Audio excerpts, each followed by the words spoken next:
और अब वह मंगलमय समय आ गया जो भगवान के अवतार का समय है। श्री शुक उवाच अथ सर्वगुणोपेतः कालः परम शोभनः यर्हेवा जन्मर्क्षम शांतर्क्षग्रहतारकम क्रमः नाथ सकल जग काल क्रमः नाथ सकल जग काल कलेवा। लेकिन आज कालात्मा परमात्मा विश्वात्मा श्री कृष्ण ने एक काल की अवधि को स्वीकार कर लिया। द्वापर का काल है, वर्षा ऋतु का काल है, भादों के महीने का काल है, रोहिणी नक्षत्र का काल है, बुधवार दिन का काल है। तो उस कालातीत परमात्मा ने काल की परिधि को स्वीकार कर लिया। तो आज कालता आज हमें मिल गई,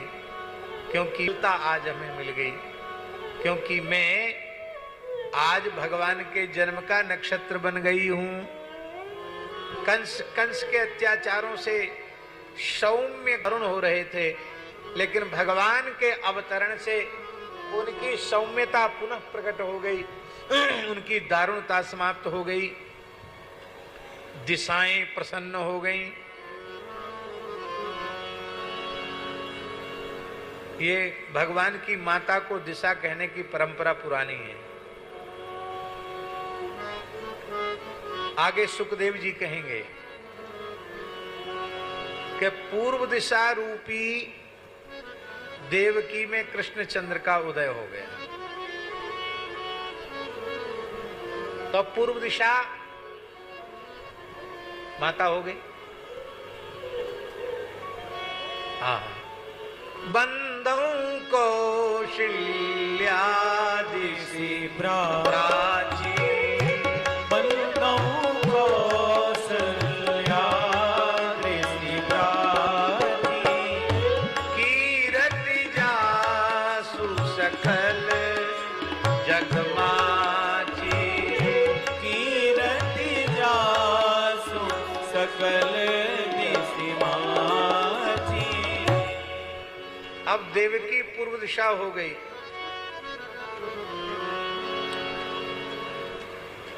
तो पूर्व के बाद कौन सी दिशा आती है? अरे ऐसे चलोगे ना, दक्षिणावर्त क्रम से चलोगे तो नहीं। एक उदाहरण मान लो, ये पूर्व है तो ये दिशा अग्नि हो गई, ये दक्षिण हो गई, ये नैऋत्य हो गई, ये पश्चिम हो गई, ये वायव्य हो गई, ये उत्तर हो गई, ये ईशान हो गई। यही क्रम है कि नहीं? तो देव की पूर्व दिशा हो गई, माता हो गई, देवकी को पूर्व दिशा कह दिया। तो बाकी बची हुई कितनी दिशाएं? 10 दिशाएं हैं ना। तो बाकी बची हुई 9, वो 9 की 9 देवकी की बहन हो गई, पूर्व दिशा की बहन है कि नहीं?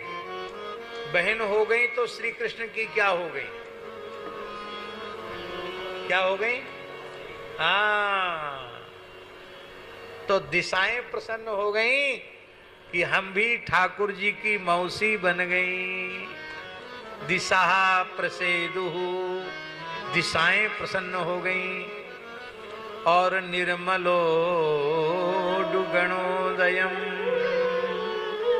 भादों का आकाश मेघाच्छन्न होता है, लेकिन आज आकाश निर्मल हो गया और उसमें बड़े निर्मल नक्षत्र सब प्रवाहित, सब चमक रहे थे। मही मंगल भूयिष्ठा, आज चंद्रमा की चमक इसलिए बढ़ गई कि उसके वंश में भगवान अवतार ले रहे हैं। धरती पर जहां देखो वहां मंगल प्रकट हो रहा है। क्यों प्रकट हो रहा है मंगल? क्योंकि इस अवतार में भगवान भूदेवी का अवतार सत्यभामा जी का पाणी ग्रहण करेंगे।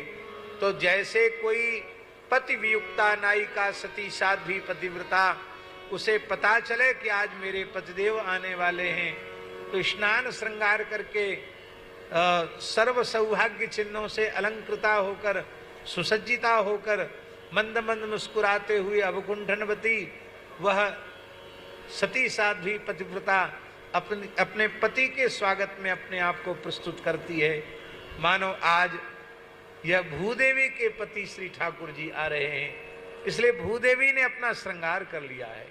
मही मंगल भूयिष्ठा पुरग्राम व्रजाकरा। भगवान मथुरापुरी को व्यवस्थित करेंगे, कंस के अत्याचारों से मुक्ति दिलाएंगे, द्वारकापुरी का निर्माण करेंगे, पांडवों के लिए मैदानव के द्वारा इंद्रपुष्ट नगर का निर्माण करावेंगे, तो अनेक दिव्य पुरियों को नगरों को बनाएंगे, इसलिए पुरी और नगरों की शोभा होगी। और गोकुल, बरसाना, नंदगांव आदि गांवों को धन्य करेंगे, इसलिए गांवों की शोभा बढ़ गई।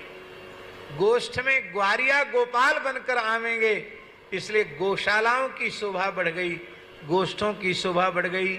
और महाराज जहां देखो वहां आकरा, ब्रज में जहां देखो वहां हीरे जवाहरात की खानें अपने आप धरती से प्रकट हो गई। ये धरती, ये पहाड़ ब्रज के हीरे जवाहरात मणिमुक्ता को प्रकट करने लगे। नद्यः प्रसन्न सलिला, नदियां उनमें प्रसन्न जल प्रवाहित होने लग गया। भादों के महीना में नदियों में जल जो होता है वो मटमैला होता है, लेकिन उनकी मिट्टी पता नहीं कहां चलेगी, निर्मल हो गया। और अत्यंत निर्मल नदियों का जल प्रसन्न होकर नदियां बह रही हैं, मानो बह नहीं रही हैं, मानो नदियां नर्तन कर रही हो, नृत्य कर रही हो। नद्यः प्रसन्न सलिलाः, उनकी कलकल ध्वनि से लगता है कि नदियां नाच रही हैं, गंगा यमुना सरस्वती नाच रही हैं। ये नदियां इतनी प्रसन्न क्यों हैं? क्योंकि श्री यमुना जी का पानी ग्रहण करेंगे भगवान। यमुना जी भगवान श्री कृष्ण की चतुर्थ पट्टरानी बनेगी। इसलिए वल्लभाचार्य जी ने कहा नमत कृष्ण तुर्य प्रियाम, श्री कृष्ण की चौथी पट्टरानी को नमस्कार करें। ये चौथी पट्टरानी है। तो यमुना जी की बाकी सब जितनी धरती की पवित्र नदियां हैं वो सब यमुना जी की बहन है। महाराज जी एक विशेष बात है, गंगा जी यमुना जी से बहुत पीछे आई हैं धरती पर। पहले यमुना जी ही इस धरती पर आई। प्रथम स्वयंभुव मनवंतर में यमुना जी धरती पर आई है, गंगा जी तो बहुत पीछे आई है। वैवस्वत मनवंतर में महाराज भगीरथ हुए, वही गंगा जी लेके आए। और यमुना जी तो स्वयंभू मनवंतर में आ गई। यमुना जी बड़ी बहन है, गंगा जी छोटी बहन।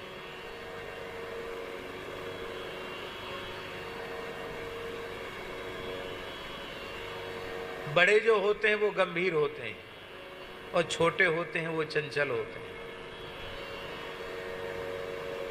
पिता को देखकर बालक कितनी तेजी से दौड़ता है। पिताजी दौड़ते हैं क्या?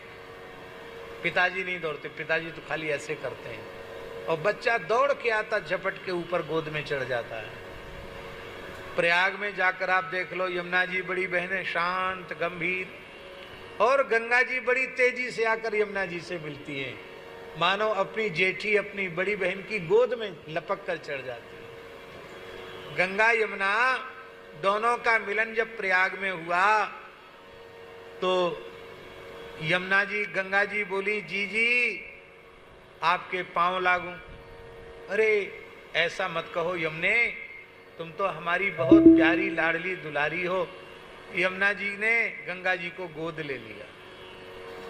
बोले दोनों बहनों को यहाँ, बड़ी बहन और छोटी बहन दोनों को साथ साथ चलना है। अब दोनों एक साथ चलेंगी तो दोनों का कुछ न कुछ अस्तित्व तो रहना चाहिए कि नहीं रहना चाहिए? बोले यहाँ रहना चाहिए। तो यमुना जी ने कहा कि दो चीजें हैं, हर व्यक्ति के पास दो चीजें होती हैं, एक नाम और एक रूप। तो ऐसा करें हम दो हैं, एक एक को चुन लें। यमुना जी कहती थी कि पहले तुम चुनो, गंगा जी कहती थी पहले आप चुनो क्योंकि आप बड़ी हो। श्री यमुना जी ने कहा मैं बड़ी तो हूं, पर मांगने का अधिकार छोटों को होता है, इसलिए तुम पहले मांगो। तब श्री गंगा जी ने कहा मैं तो नाम चाहती हूं। तो बोले जब नाम तुमने ले लिया तो रूप हमारे पास रह गया, इसलिए वस्तुतः प्रयाग के बाद नाम गंगा जी का है, पर स्वरूप श्री यमुना जी का है। प्रयाग के पहले तक गंगा जी की धवल धारा है, और प्रयाग के बाद गंगा जी की धवल धारा नहीं है। हाँ, अब भगवान जाने या भगवान की कोई लीला हुई तो भगवान समझे। एक बार अपने राम बक्सर गए, श्री सीताराम विवाह, नदियां हैं सब श्री कृष्ण की साली हो गई, इसलिए नद्या प्रसन्न सलीला, मेरे बहनोई जी आ रहे हैं, इसलिए नदियां सबकी सब कृष्ण की सारी लगती हैं, सब प्रसन्न हो गई हैं, उनमें पवित्र जल बहने लग गया। और हृदय जल रुहस्रिया, सरोवरों में कमल खिल गए। ये सरोवर क्या है? ये प्राकृत सरोवर सरोवर नहीं, ये अप्राकृत सरोवर है। ये कौन सा सरोवर? ब्रज के तो सभी सरोवर अप्राकृत ही हैं, पर ये सरोवर कौन है? संत हृदय जस निर्मल वारी, संत हृदय जस निर्मल वारी, संत हृदय जस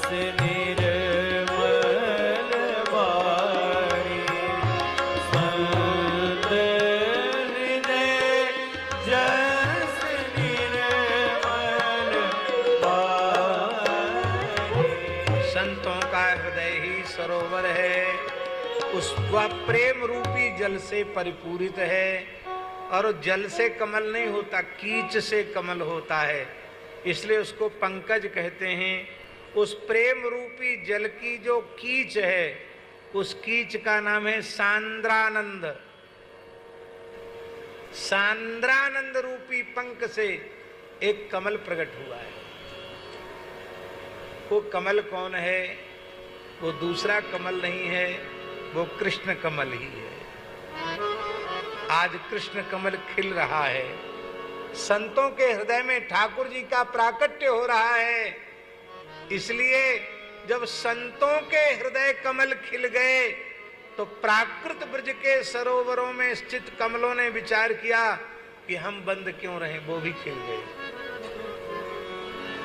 दूसरा भाव ये है कि यद्यपि कमल खिलते हैं सूर्य के प्रकाश में, पर यह पूर्णिमा का भी चंद्रमा नहीं, यह तो कृष्ण पक्ष की अष्टमी का चंद्रमा है। किंतु आज चंद्रमा में इतना आह्लाद प्रकट हो गया कि मेरे वंश में प्रभु अवतार ले रहे हैं। उस आह्लाद के कारण चंद्रमा की इतनी कांति बढ़ गई, इतनी कांति बढ़ गई कि कमल बन को सूर्योदय का भ्रम हो गया, इसलिए कमल खिल गए। अथवा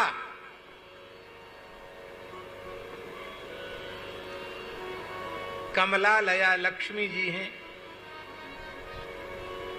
कमल में लक्ष्मी जी विराजती हैं। और अब ठाकुर जी के जन्म के पहले लक्ष्मी जी को ब्रज में जाना है, क्योंकि श्रयत इंदिरा शश्वदत्र ही, लक्ष्मी जी को जाना है।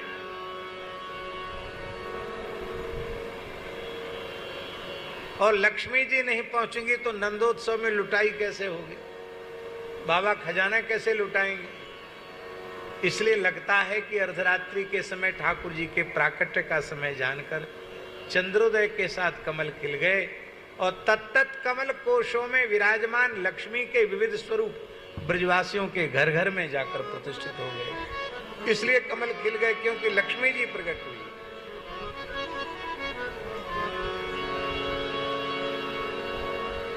आपके गांव का कोई व्यक्ति प्रधानमंत्री बन जाए तो आप कमल लेकर प्रकट हो रहे हैं। तमद्भुतम बालक मम्बुजेक्षणम चतुर्भुजम शंख गदायुधायुधम श्रीवत्सलक्ष्मम गलशोभकोस्तमम पीतांबरम सांद्रपयोध सौभगम। तो भगवान शंख चक्र गदा पद्म धारण करके प्रकट हो रहे हैं। तो हमारे जाति के एक पद्म को, कमल को ठाकुर जी ने अपने कर कमल में पकड़ रखा है, हमें अंगीकार कर लिया है। इसलिए जब खिले हुए कमल को राम ठाकुर जी के हाथ में देखा तो सरोवरों के कमल भी खिल गए। अथवा प्रकृति के अधीश्वर परमात्मा श्री कृष्ण अवतार ले रहे हैं और प्रकृति खिले हुए कमलों के रूप में अपनी प्रसन्नता व्यक्त कर रही है। आज प्रकृति का नियामक, प्रकृति का अधीश्वर परमात्मा प्रकट हो रहा है। मानो कमल बनों के खिलने से प्रकृति की प्रसन्नता अभिव्यक्त हो रही है। उन पर भंवरे मडराने लग गए, बड़ी सुंदर वायु बहने लगी। अग्नियां जो कंस के अत्याचार से शांत हो गई थी, वो दक्षिणावर्त होकर के प्रज्वलित हो उठी। क्योंकि इस अवतार में भगवान अग्नि के अजीर्ण को दूर करने वाले हैं। अग्नि का अजीर्ण दूर होने वाला है। बोलो भक्त वत्सल भगवान की जय। महात्माओं के मन तो आनंद से भर गए और दुष्टों को हार्ट फेल होने लग गया। उनकी छाती धड़ धड़ धड़ धड़ करके कांपने लग गई। आकाश में देवता दुंदुभियां बजा रहे हैं, किन्नर गंधर्व स्तुति कर रहे हैं, सिद्धचारण गंधर्व किन्नर स्तुति कर रहे हैं, अप्सराएं नृत्य कर रही हैं, देवता आकाश से पुष्पों की वर्षा कर रहे हैं और मेघ मंद मंद गर्जना करते हुए जल की सुगंधित जल की फुहार छोड़ रहे हैं। निशीथे तम उद्भूते जायमाने जनार्दने देवक्याम देवरूपिण्याम विष्णु सर्वगुहाशयः आविरासीद यथा प्राच्याम दिशेन्दुरिव पुष्कलः। अर्धरात्रि में अष्टमी तिथि को जैसे ही चंद्रमा का उदय हुआ, ऐसे ही देवकी रूपी पूर्व दिशा में श्री कृष्ण चंद्र का उदय हो गया। बोलो कृष्ण चंद्र भगवान की जय। अद्भुत बालक के रूप में प्रकट हुए। तमद्भुतम बालक मम्बुजेक्षणम चतुर्भुजम शंख गदायुधायुधम श्रीवत्सलक्ष्मम गलसो विकौस्तुभम पीतांबरम सांद्रपयोध सौभगम। बड़े सुंदर सुंदर भाव हैं और बहुत मन में कहने का उत्साह है, लेकिन हम सब भावों को प्रणाम करते हैं। वसुदेव देवकी ने भगवान की स्तुति की।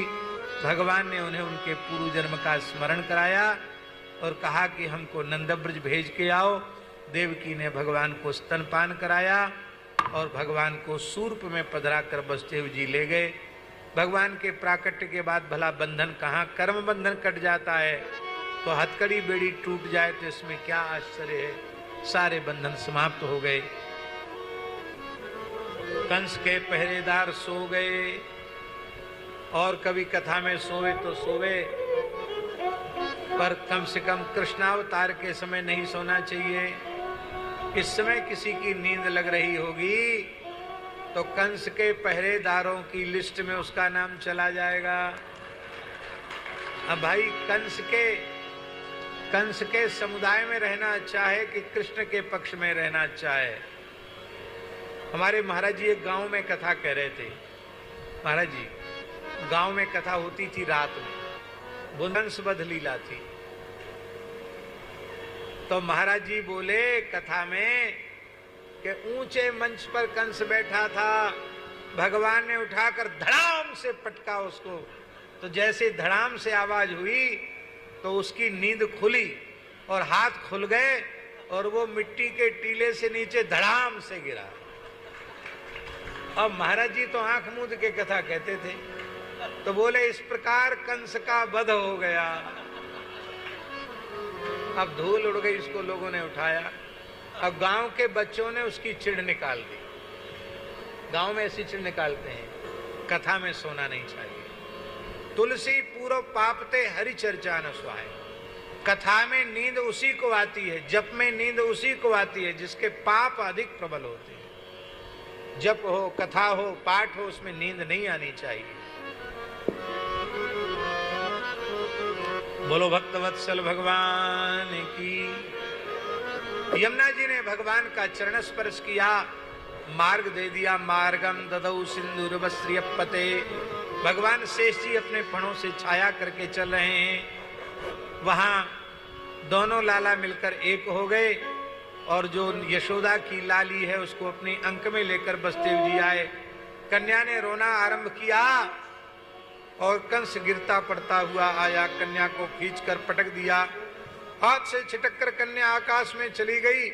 अष्टभुजी विंध्यवासिनी दुर्गा के रूप में प्रकट हो गए। बोलो विंध्यवासिनी माता की जय। अरे ओ दुष्ट कंस, तेरे मारने वाले ने तो ब्रज में अवतार ले लिया है, तो व्यर्थ में वसुदेव देवकी को क्यों सता रहा है। कंस ने वसुदेव देवकी के चरणों में प्रणाम किया, प्रार्थना की और इतना बढ़िया प्रवचन किया। हमको लगता है इसने वेदांत विषय में पीएचडी जरूर किया होगा। हाँ, दर्शन शास्त्र में पीएचडी किया हो। इतना बढ़िया वक्तव्य है। क्या करें, हमारे पास समय नहीं है। ये घड़ी बार बार कह रही कि आप समय सीमा का बहुत अतिक्रमण करते चले जा रहे हैं। नहीं तो हम कंस का प्रवचन आज सुनाते आपको। कंस का प्रवचन सुनाने में हमको कम से कम 1 घंटे का समय चाहिए। नहीं, अब नहीं, कंस का प्रवचन क्या सुनाना। इतना ही समझ लो कि कंस इतना बढ़िया वक्तव्य दे रहा है, आपन मंद कथा अति पावन, कि क्या कहना कंस का वक्तव्य। पर दुष्टों का ज्ञान केवल दूसरों को बहकाने के लिए होता है। स्वयं इतना ज्ञान था तो ऐसी दुष्टता, ऐसी नीचता क्यों इसने की। इसलिए यदि हमारा ज्ञान केवल दूसरों को बहकाने के लिए है तो हम चाहे जितने धर्मोपदेशक धर्माचार्य बने रहें, रावण और कंस की श्रेणी में ही हमको गिना जाएगा। जिस ज्ञान से हमको स्वयं को लाभ नहीं हुआ, हमने स्वयं उसका आदर नहीं किया, उसका लाभ दूसरे को कैसे मिलेगा। वसुदेव देवकी ने क्षमा कर दिया और इस प्रकार से वसुदेव देवकी कारागृह से मुक्त हो गए। किंतु उसने कह दिया कि तुम मथुरा छोड़ के जा नहीं सकते, अपने महल में ही तुमको नजरबंद रहना है। और इधर दुष्टों के साथ मंत्रणा की उन्होंने। कहा महीना भर आगे पीछे के बच्चों को खत्म कर दो, ये दुष्ट दुर्मंत्रणा की। और इधर ब्रज में सुनंदा जी जो नंद बाबा की बहन है, सर्वप्रथम बालकृष्ण का स्वप्न में दर्शन हुआ और दर्शन करके वो व्याकुल हो गई, आनंद में विह्वल हो गई। दौड़ी हुई आई, सूतिका गार में देखा तो लाला भयो है। यशोदा को जगाया, भाभी जाग तो सही, देख लाला है गयो। और यशोदा जी ने जब बालकृष्ण प्रभु को निहारा है, आनंद विभोर हो गई यशोदा जी। बेलन से कांसे की थाली अटारी पे चढ़ के बजाई है सुनंदा जी ने। पूरे ब्रज में बिजली के समान खबर कौन फैल गई। हमारे ब्रजवासी पंडित तो यूं कहें शास्त्री जी कि जा नाहिन को न्योतो देवे के ताई भेजो, वो 84 गज को लहंगा पहर की न्योता देवे। पूरी सोने ते हीरे जवाहरात ते लदके 84 गज को गहरा घाघरा पहन के ओढ़नी ओढ़ के गई महाराज। पूरे ब्रज में न्योतो दे आई। हमारे ब्रज के पंडित तो एक सांस में सैकड़ों नाम गिनाते चले जाते। चिकसौली में दे आई, बरसाने में दे आई, नंदगांव में दे आई, और कहाँ कहाँ कौन कौन से गामन में जाके न्योता दे आई। हाथरस तक न्योता दे आते महाराज, वहाँ तक न्योता दे आई नाहिन। अब जो कछु होए, ब्रज में बिजली के समान खबर फैल गई कि नंद के लाला भयो है। गैयान ने, बछड़ा बछियान ने अपनो श्रृंगार किया, ग्वाल वालन ने गैया गोवंश को श्रृंगार किया है, ग्वाल वालन ने श्रृंगार किया, गोपिन ने श्रृंगार किया है। बाबा ने कूद के यमुना जी में स्नान किया है और सुंदर तिलक स्वरूप धारण करके, सुंदर रेशमी पीतांबरी धारण करके बाबा पधारे हैं। नंदस्त्वात्मजोत्पन्ने जाता लादो महामना आहूय विप्रान वेद ज्ञान स्नातस्य त्रिलंकृता। सुंदर स्नान किया है, अलंकार धारण किए हुए हैं और बड़े प्रेम से नंदोत्सव मनाने के लिए तैयार हो गए। नांदीमुख श्राद्ध कराया गया है। इस समय पितृपक्ष चल रहा है। देखो भाई, देव कर्म ऐच्छिक है, आप नहीं करें तो आपको दोष नहीं लगेगा, करें तो आपको उसका लाभ मिलेगा। पर पितृकर्म अत्यंत अत्यंत अनिवार्य कर्म है। अकरणे प्रत्यवायः, नहीं करोगे तो भयंकर पाप लगेगा। इस समय सबसे अधिक उपेक्षा पितृकर्म की हो रही है। पितर पक्ष में नख नहीं काटने चाहिए, केस नहीं बनाने चाहिए।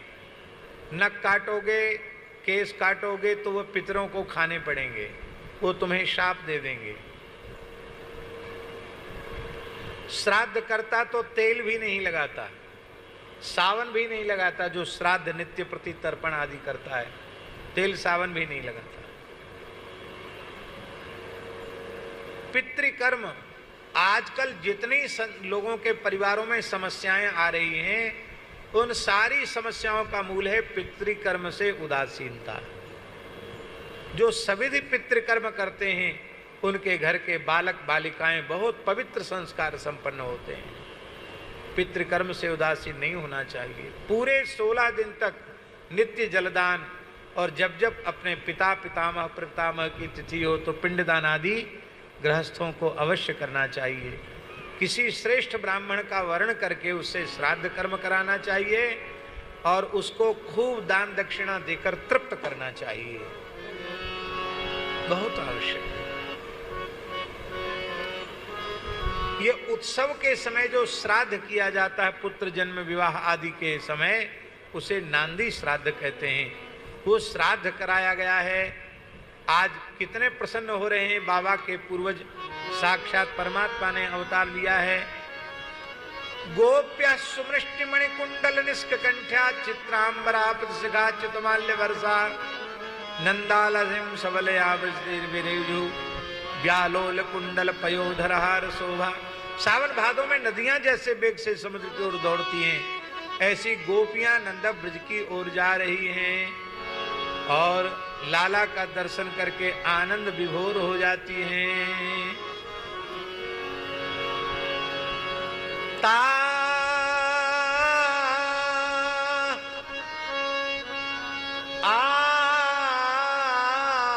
आशीष प्रयुञ्जाना चिरम पाही बालके हरिद्रा चूर्ण तैलाद्भिः सिंचन्त्यो जन्म जगो।